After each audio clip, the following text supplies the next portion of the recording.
Je vous ai parlé des changements que Uranus en Gémeaux allait apporter à tous les signes mutables, entre autres, si vous en avez dans votre chart, c'est-à-dire le Gémeaux, la Vierge, le Sagittaire ou le Poisson.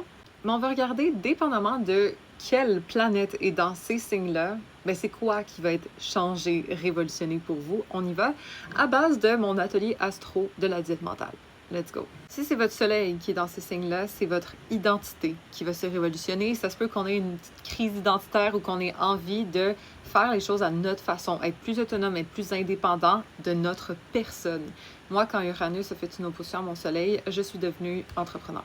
Si c'est notre lune qui représente nos émotions, nos repères émotionnels, physiques ou familiaux, ben c'est ça qui va être révolutionné.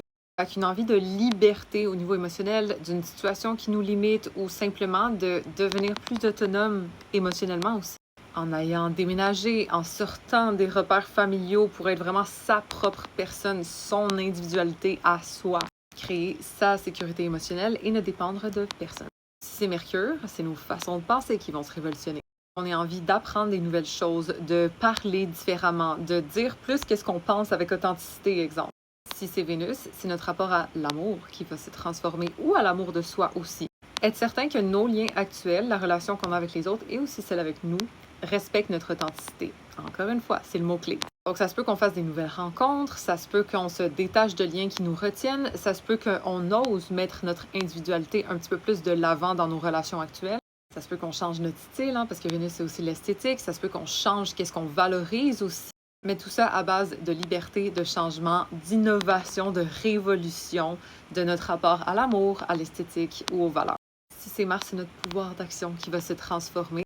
Notre approche au désir, à la motivation, à notre énergie. D'après moi, on va vouloir être plus autonome, plus indépendant dans notre prise d'action. Ça se peut qu'on soit un petit peu moins structuré qu'à l'habitude, qu'on veuille plus essayer un peu de tout, toucher à plusieurs actions, plusieurs projets, et qu'on s'enlève de la pression de performance ou des attentes pour vraiment faire ce que nous, on veut au niveau de nos prises d'initiative.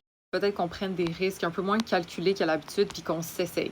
Et si vous avez Jupiter dans un signe mutable, ça se peut que vous ayez une expansion au niveau intellectuel ou que vous ayez envie de sortir des sentiers battus dans votre expansion sociale, c'est-à-dire essayer un nouveau métier ou toucher un nouveau rôle au niveau professionnel. Vous rapprochez de votre mission, mais d'une façon plus authentique, individualiste justement, en vous écoutant au lieu d'écouter qu'est-ce que les autres attendent de vous au niveau social. Laissez-moi savoir dans les commentaires c'est quoi vos placements en signe mutable si vous en avez et c'est quoi les changements que vous pouvez peut-être anticiper d'ici là. Et puis follow pour plus d'astro.